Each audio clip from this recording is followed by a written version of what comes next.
abogado César Gutiérrez Priego, amigo de esta casa, miembro de esta familia Sin Censura, a quien usted puede escuchar y ver conducir orgullosamente su espacio propio en Sin Censura TV, Sin Censura Media y Sin Censura Presenta todos los sábados de 3 a 4 de la tarde, que me acompañe para que me dé su opinión profesional como hombre de leyes, como hombre informado y como hombre al pendiente de esta lucha contra la corrupción en el Poder Judicial.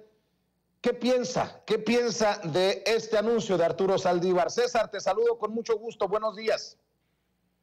Mi querido Vicente, ¿cómo estás? Buenos días. Saludos a ti y a todo el auditorio que nos acompaña.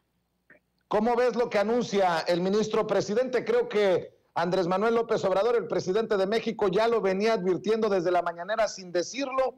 Veía muy difícil extender el mandato en la Corte porque dice, predominan los ministros del antiguo régimen que se oponen precisamente a la transformación del Poder Judicial. Yo creo, mi querido Vicente, que siempre en las mañaneras nos dan una pista de lo que sucederá en cuanto a las acciones o los actores políticos, ¿no?, que tienen que ver en este país.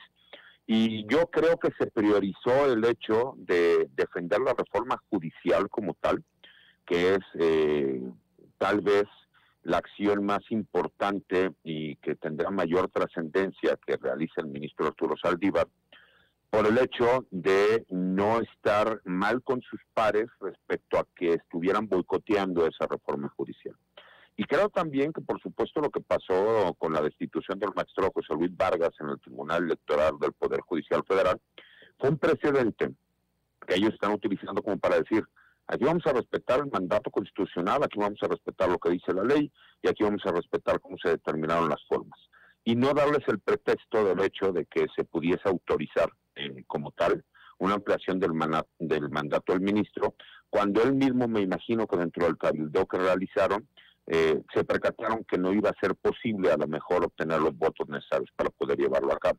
Y asimismo, pues también maneja la congruencia en cuanto a las mismas decisiones y los votos que él llegó a tomar como ministro de la Suprema Corte, y que de alguna forma pues vienen a señalar que prioriza el hecho del trabajo judicial en cuanto a la reforma que está llevando a cabo, que es muy ambiciosa en este Poder Judicial, y que no por cuestiones de carácter político por ahí se pudiera ver afectada. Ese es mi análisis que yo veo desde afuera.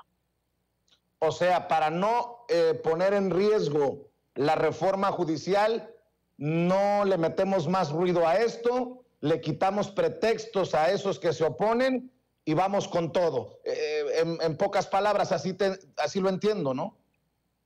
Así es como yo lo vislumbro, y no podemos dejar de lado que por supuesto que hay poderes fácticos distintos a los que existen en el mismo Poder Judicial, llámese la oposición en este país, que por supuesto que están empezando a mover sus piezas de ajedrez con la intención de empezar a tomar control y preparándose para las elecciones que vienen en el 2024 y asimismo para la revocación de mandato que viene en el 2022. Cada vez veremos que van a ser muchísimo más agresivos en cuanto al tono, en cuanto a las formas, en cuanto al trabajo. Y creo que lo hemos estado viendo desde la actitud que toman Lorenzo Córdoba dentro del Instituto Nacional Electoral, con lo que vimos también en cuanto a la destitución del magistrado José Luis Vargas en el Tribunal Electoral del Poder Judicial de la Federación, y con el hecho de que se podía poner en riesgo esta reforma judicial que el ministro Saldívar tan arduamente apoyó, por el hecho de que ellos sabían que no iban a tener los votos suficientes para que se pudiera aprobar esa ampliación de mandato. Entonces creo que tiene que ver también con actores políticos externos, mi querido Vicente, y que veremos que seguirán actuando de forma continua con vistas a las próximas elecciones y a la revocación del mandato del presidente.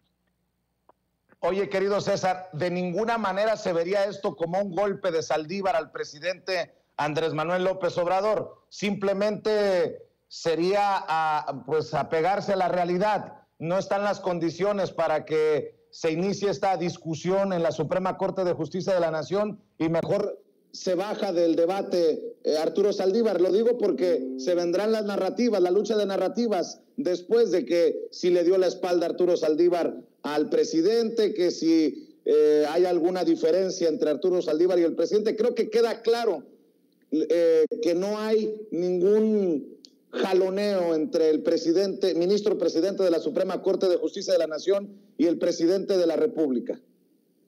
Pero por supuesto que no, Vicente. Mira, acuérdate que en política no existen coincidencias, así como en materia penal no existen las coincidencias.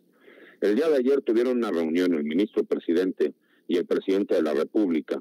Por supuesto que el tema se trató.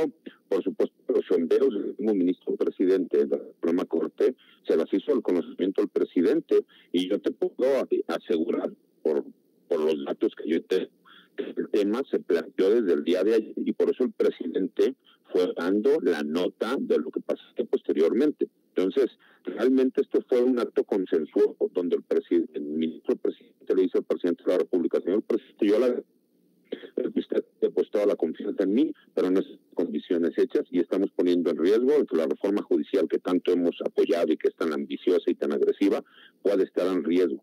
Entonces, mejor, pues dentro del cabildo que hemos realizado, terminaremos y entonces buscaremos que la persona que siga en la Suprema Corte de Justicia de la Nación tenga realmente el poder o oportunidad de poder llevar a cabo y seguir continuando con la reforma judicial que iniciamos. Ese es el análisis que yo hago desde afuera y con la información que yo tengo.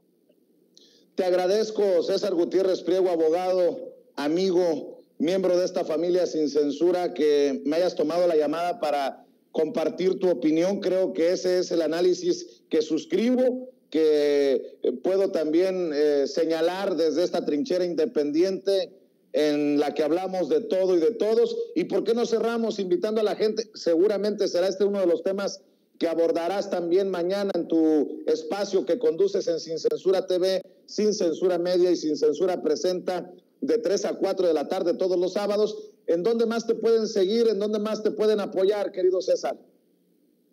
Mi Twitter, mi querido Vicente, que es @CésarGutiPri, en las páginas de la Fundación General Jesús Gutiérrez Rebollo, que es en apoyo al personal marino y militar que se encuentra por ser sentenciado, y en mi canal personal de YouTube, que es César Gutiérrez Priego, en donde hablaremos, independientemente de este tema, que por supuesto es de trascendencia nacional, hablaremos también de la demanda que propone el gobierno mexicano, que es una acción civil. Le explicaremos a la gente cuál es la cuestión legal y qué es lo que se busca con esta acción civil que se está llevando a cabo en los Estados Unidos. Querido César, te mando un abrazo, estamos al pendiente.